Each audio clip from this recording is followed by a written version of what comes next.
ఒక్కొక్కడు గట్టిగా ఫ్యాన్ 5లో పెడితే ఎగిరిపోయేవాడు కూడా మాట్లాడుతున్నాడు ఇప్పుడు జగన్మోహన్ రెడ్డి గారి గురించి. ఫ్యాన్ 5లో పెడితే మనిషి ఎగిరిపోతాడు, ఇద్దరు పట్టుకొని ఉండాలి పక్కన గట్టిగా రెట్టలు. అటువంటి వాడు అన్ని పొంగలాలితే ఏగిలి పొంగాలిందని నిన్న చంద్రమోహన్ స్టేట్మెంట్ ఇచ్చాడు జగన్మోహన్ రెడ్డి గారు. అసలు జగన్మోహన్ రెడ్డి గారి కాలి గోటికి పనికొచ్చేటువంటి వాళ్ళ తమ వ్యాపారాలు తమరు చేసుకోండి, ఎక్కడ పెడితే అక్కడ గ్రావెల్ లోడడం, మళ్ళా గ్రావెల్ కనపడకుండా ఏడన్నా కేసులు పెడతారేమో మళ్ళీ నేను పెట్టినట్టుగానని చెప్పి చెత్తాచెదారాలతో దాన్ని పూర్తి చేయడం. ఇప్పుడు మళ్ళీ కొత్తగా ఈ గ్రావెల్ వ్యాపారం అంతా కాకుండా కోటమండలం పోయాడు, కర్లపూడికి పోయాడు. అక్కడ ఏపీఐస్ వాళ్ళని బెదిరించి ఆ ఏపీఐస్ ల్యాండ్ తీసుకుని సిరి పేరు కూడా ఏంటంటే సిరి రావాలని చెప్పాము, సిరి పేరుతో ఒక కంపెనీ పెట్టి అక్కడ తమరి వ్యాపారం తమరి దందా మొదలు పెట్టారు. దానికి సంబంధించినటువంటివి తెచ్చుకున్నారు.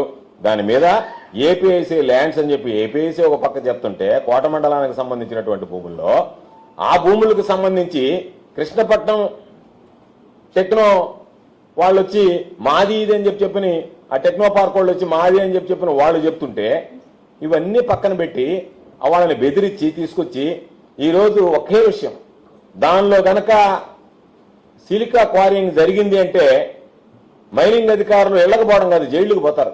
జైళ్లలో మగ్గిపోవాల్సినటువంటి పరిస్థితి ఏర్పడుతుంది. ప్రభుత్వ భూమిలో ఏదో ఒక విధంగా అనుమతులు తీసుకొచ్చి మేము దాన్ని నా ప్రభుత్వం ఉంది కాబట్టి కుటుంబ ప్రభుత్వంలో ఏది పెట్టినా స్కామ్లే, అందులో భాగంగా ఒకటి తెచ్చుకోవడం, దానికి సంబంధించినటువంటి దాంట్లో మేము ఎత్తామంటే నువ్వెలాగో జైలుకి పోతావు.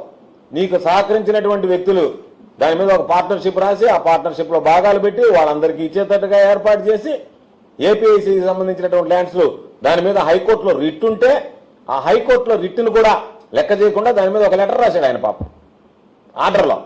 ఇది హైకోర్టు రిట్కు లోబడి ఉంటుందని చెప్పి ఈయన దాని మీద సిలికా ఎత్తడం మొదలుపెట్టి హైకోర్టు తీర్పు ఎప్పుడో వస్తే హైకోర్టు తీర్పు వచ్చిన తర్వాత ఎవరి దగ్గర వసూలు చేయాలి ఎత్తినటువంటి సిలికా? ఏ ఉద్దేశంతో మామూలుగా మీరు పర్మిట్స్ ఇస్తారు?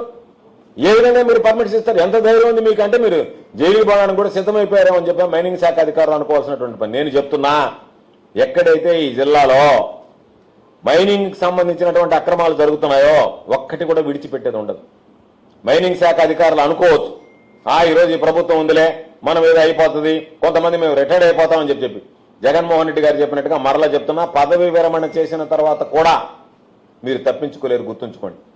కాబట్టి వీళ్ళ మాటలు విని మీరు విచ్చలవిడిగా మైనింగ్ చేస్తుంటే మీరు కళ్ళు మూసుకొని కూర్చుంటే ఈ రోజు వెంకటాచలం చుట్టూ గుంతలమయమైపోయి కోట్లాది రూపాయలు గ్రావెల్ ఎత్తేస్తే దానికి సంబంధించి ఆ గ్రావెల్ బయటపడుతుందని చెప్పి ఇప్పుడు మనం జైలుకి పంపించినట్టే పాపం చేయని దానికి జైలుకి పంపించాం, చేసి జైలుకు పోవాల్సి వస్తుందని చెప్పి ఆ భయం వెంటాడుతుంది. కాబట్టి దాన్ని మొత్తం చెత్తాచెదారంతో నింపేసేటువంటి పరిస్థితి జేసీబీలు పెట్టి నెల్లూరులో అల్లీపురం దగ్గర ఉండేటువంటి చెత్త అంతా తీసుకెళ్లి ఇంత సిగ్గుమాలినటువంటి పనులు చేసేటువంటి నువ్వు జగన్మోహన్ రెడ్డి గారి పేరెత్తేటువంటి శక్తి స్థాయి ఉందా నీ బ్రతుక్కి? కాబట్టి ఏదన్నా మాట్లాడేటప్పుడు నువ్వు తమరు వ్యాపారాలు చేస్తున్నారు, ప్రజలకు సంబంధించినటువంటి ప్రభుత్వ భూముల్లో టేకు చెట్లు కొట్టేయడం దగ్గర నుంచి పట్టా భూముల్లో టేకు చెట్లు కొట్టేయడం, ప్రజల ఆస్తులకు భద్రత లేకుండా పోయింది. ఎక్కడెక్కడ ఉంటే వ్యాపారస్తులకు సంబంధించినటువంటి ఆయిల్ ట్యాంకర్లో నీకు సంబంధించినటువంటి వాళ్ళ ఆయిల్ తీసేసి వాళ్ళ మీద దాన్ని తీసుకెళ్లి పాప మనుబోలు హైవే పక్కన దోసేసి ప్రమాదవశాత్తు పడిపోయిందని చెప్తే ఆ ఆయిల్ ట్యాంకర్ వాళ్ళు వచ్చి చూస్తే అయ్యే దీంట్లో ఆయిల్ లేదు, ఒట్టి ట్యాంకర్ దోసిపోయారని చెప్తున్నాడు. ఆయిల్ ఏమైపోయిందా అంటే దానికి సమాధానం లేదు.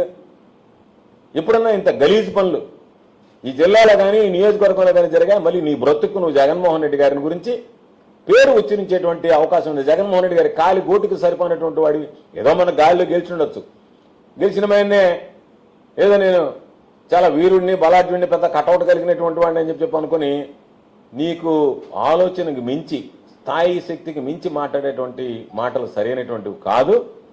ప్రజలు రాబోయేటువంటి రోజుల్లో మీ అందరికీ బుద్ధి చెప్తారు.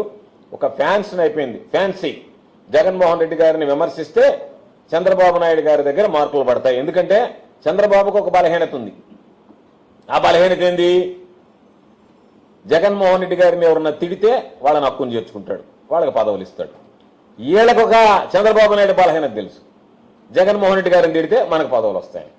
ఈ బలహీనల మధ్య కుదిరేటువంటి బలమైనటువంటి ఒప్పందం ఏంటంటే జగన్మోహన్ రెడ్డి గారిని తిడితే మనకు పదవులు వస్తాయనేటువంటి ఒక ఒప్పందం ఉంది. కాబట్టి అది దాన్ని అనుసరించి దానికోసం రాబోయేటువంటి రోజులు కేబినెట్ లో మార్పులు చేర్పులు వస్తాయి. కాబట్టి నేను గట్టిగా మాట్లాడితే నాకేదో అవకాశం ఉంటుందని చెప్పి ఒకరి మీద ఒకరు పోటీపడి జగన్మోహన్ రెడ్డి గారిని మాట్లాడడం తప్ప జగన్మోహన్ రెడ్డి గారిని మాట్లాడేటువంటి స్థాయి శక్తి ఈ మాట్లాడేటువంటి వాడికి ఎవ్వరికీ లేదనేటువంటి విషయాన్ని గుర్తు చేసుకుంటే మంచిది.